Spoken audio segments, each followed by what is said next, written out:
the Lakers Report starts right now. Thanks for dialing up another edition of the Lakers Report. And folks, for the next however long it takes me, I don't care if it takes me 10 minutes, a half hour, an hour, no, I kid. But for the next Lakers Report, I am outlining the perfect, and yes, I do mean perfect, NBA trade deadline for the purple and gold. So buckle up, dial it in, and let's break it down on this edition of the Lakers Report and what exactly that perfect NBA trade deadline season looks like for the purple and gold. So first, let's examine the Lakers trade capital. Now, this is important because we have to account for the fact that some of these first-round draft picks aren't being able to be traded until once the NBA draft actually has taken place. So starting on the day of the draft, the Lakers will have 3 first-round picks, 2031, 2029, or either 2024 and 2025, depending on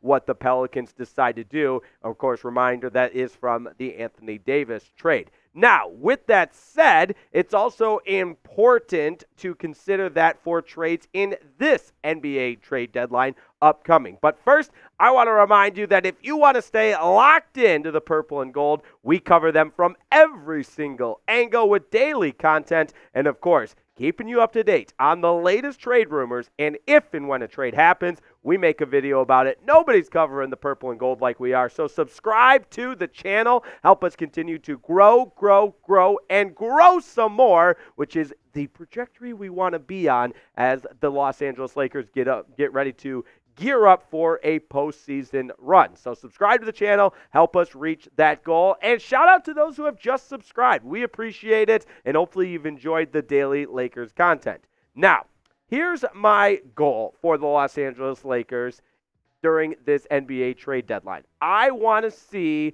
Rob Pelinka, Jeannie Buss, the Lakers front office improve the guard play for the Los Angeles Lakers, because you look at LeBron James, you look at Anthony Davis up front, this team has been solid, and they will continue to be solid. And they have the pieces to compete at the highest level, but they've been lacking from the guard play a little bit, and I think there are plenty of available options out there to greatly enhance this roster and greatly improve from the guard position. Let's start with the latest on Dejounte Murray. It seems like every day there's a little bit of info added, another nugget that gets thrown in on the latest around the Dejounte Murray situation and whether or not the Atlanta Hawks will move him. And right now, it's increasingly likely that he'll be traded ahead of the February 8th NBA trade deadline. So, oh yeah, at the exact position the Lakers need to improve on, there's a very, very valuable option with Dejounte Murray. Now, it is going to take a lot to get him, but as I mentioned yesterday, and I'll say it till I'm blue in the face, or I'll say it till I'm purple in the face, because this is the Lakers Report, I want the Lakers to go all in, figure out a way to get it done. And we learned yesterday, so it's worth repeating, that the Lakers reportedly, Dejounte Murray trade rumors, yeah, there's some serious legs there. Sam Amick of The Athletic was talking about the potential of Dejounte Murray being traded to Los Angeles, and one of the quotes that stood out to me is it feels like the Lakers have separated themselves from the Dejounte pack. So that means there's a lot of teams lining up, vying for Dejounte Murray, but the Lakers have emerged as the favorites. And why wouldn't they? You look at the production statistically from Dejounte Murray, very, very impressive, better than 21 points. And look at the efficiency numbers, shooting at almost 47% from the floor, very impressive from the long line as well, nearly 39%. It's the guy you want to have on the roster. So how do we make that happen? Well, listen up and listen good. Here's a trade proposal for you. And again, remember, the Lakers will have more draft capital to be able to use once the draft happens.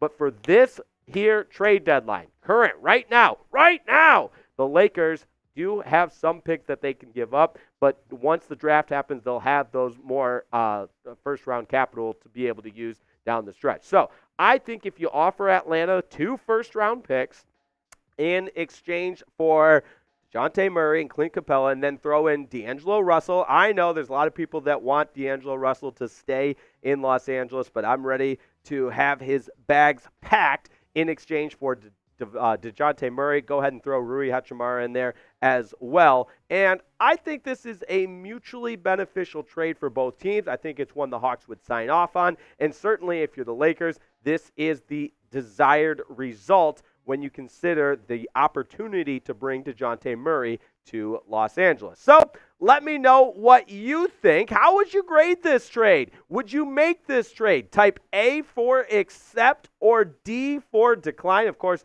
from the Lakers' perspective, would you A, accept this trade, or D, decline this trade? Let me know down in the comments because I want your voice to be heard. Now, coming up, we are going to have more Lakers potential trade moves because this is just step one to my perfect NBA trade deadline season. I'll tell you what's next after that. But first, I want to give a huge shout out to today's presenting sponsor, the most exciting way to play daily fantasy sports is at PrizePicks. You can play daily fantasy football or you can play daily fantasy picks anywhere at PrizePicks.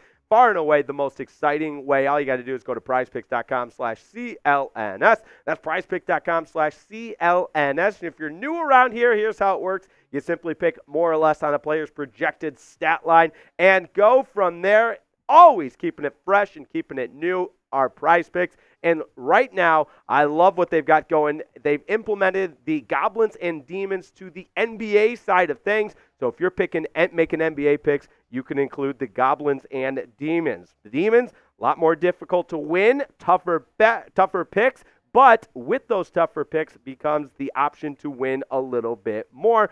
With the Goblins, it's kind of a safer play, so they're not going to pay out quite as much. Either way, you can have a lot of fun and get creative with it. Since we're talking about a couple of these guys, I've got them on my prize picks for this game coming up tonight. Collin Sexton, I'm picking more on. That's total points, assists, and rebounds. 31.5. I see that as no problem. In fact, I wouldn't be surprised a 25-10 game puts you above that 31.5. For Joel Embiid, coming off that 70-burger the other night, so you know his point total is going to be at quite a bit, 39.5, and it's a Demon, so it's going to pay out a little bit more. That's why I'm picking more on Joel Embiid's projected point total. And Lauri Markkanen, I'm going ahead and picking less on his projected point total at 25.5. So join me, fade me. Either way, you got to go to prizepicks.com/CLNS. And oh yeah, we love you and we care about you, so we'll put that link right in the comments of today's video. It's prizepicks.com/CLNS, the most exciting way to play daily fantasy sports. Now, sometimes goodbyes are for the better. And say what you will about DAngelo Russell, been a little bit of a roller coaster season. I know he's played pretty well as of late. But I'm ready to say goodbye to DAngelo Russell and welcome Dejounte Murray with open arms. And when you look at the production up against one another, it's easy to see why. And it's more than just the points per game total. I think Dejounte Murray as a floor general also brings a level of consistency that we haven't yet seen from DAngelo Russell. Now, again, three-point shooting, DAngelo has the upper hand in that from comparison to Dejounte Murray at 41%. For DAngelo Russell and 38.7 for Dejounte Murray. The assists, yeah, DAngelo Russell has the edge there as well. But when you think about the explosive factor and what Dejounte Murray can add in comparison to DAngelo Russell, I think it's a huge upgrade. And speaking of upgrades, we got to take a time out for a second and really take a long, hard look in the mirror here at the Lakers Report because I love you guys and I want this Lakers Report channel to be #1 at Chat Sports. So here are the top Chat Sports NBA channels, and we won't even pay attention to some of those channels down in the basement, but we've got our eyes set on #1. Warriors today has over 61,000 subscribers. We got to get there. Help us reach that goal because I don't know about you, but I don't like not being in first place. So let's get, if you know any other Lakers fans, show them the channel, subscribe to the channel, doesn't cost you anything, and let's get up to 61,300 and pass those pesky Warriors for the top channel at Chat Sports on the NBA side of things. So let's become the largest NBA channel. Subscribe to the channel. Doesn't cost you anything. And oh yeah, we're pumping out content each and every day covering all the latest Lakers news and rumors from every single angle. That's why you subscribe, my friends. With the trade deadline coming up, I can feel a big deal happening. And when it does, we want to be here to tell you all about it. So, other Lakers trade talks and some of the targets that they can continue to follow. ESPN's Dave McMenamin reports the Lakers are also interested in trading for a point guard, Collin Sexton or Tyus Jones. So obviously Dejounte Murray fits that mold. Now let's take a look at Collin Sexton or Tyus Jones. Jones obviously playing for the Wizards, Sexton with the Jazz. They're pretty comparable. Jones a little bit more of a role point guard, whereas Sexton can take the bull by the horns, if you will. I don't think either of them quite compare to Dejounte Murray. He's still my first choice, but if there's less to give up as far as the draft capital in return for Tyus Jones, maybe a better bargain, or Collin Sexton for that matter, I'm okay with that. I just want the Lakers to improve at the point guard position. And I don't want this to sound like it's DAngelo Russell slander and that I've got anything up against him, because there have been times where he's put forth solid performances. But to the extent of where this team wants to go as far as their postseason aspirations, I just don't think he's the point guard that gets you there. So I need your help, and we've got a number of different point guards to choose from. And in your perfect season for the Lakers, in your mind, who is the ideal point guard for the Los Angeles Lakers? Let me know down in the comment who you want to be running the show, the Lake Show, that is. Go ahead and type DR for DAngelo Russell, TJ for Tyus Jones, CS for Collin Sexton,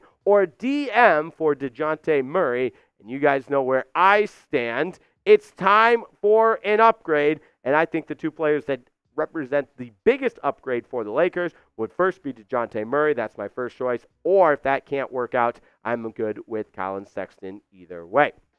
Now, stay locked in, because when that trade happens, we've got you covered from every single angle. Right now, we're at 52,274, getting so close to our next goal. Help us reach 53,000 subscribers on the Lakers Report as we continue to bring you content each and every day from not just the Lakers, but the entire NBA perspective as well. Shout out to my producer today, Jake Chipper, on the ones and twos, helping us bring you the Lakers Report. And until next time, have a wonderful morning, afternoon, evening. Maybe you're watching this at night, whenever it is. Keep it real, and we'll see you next time on the Lakers Report.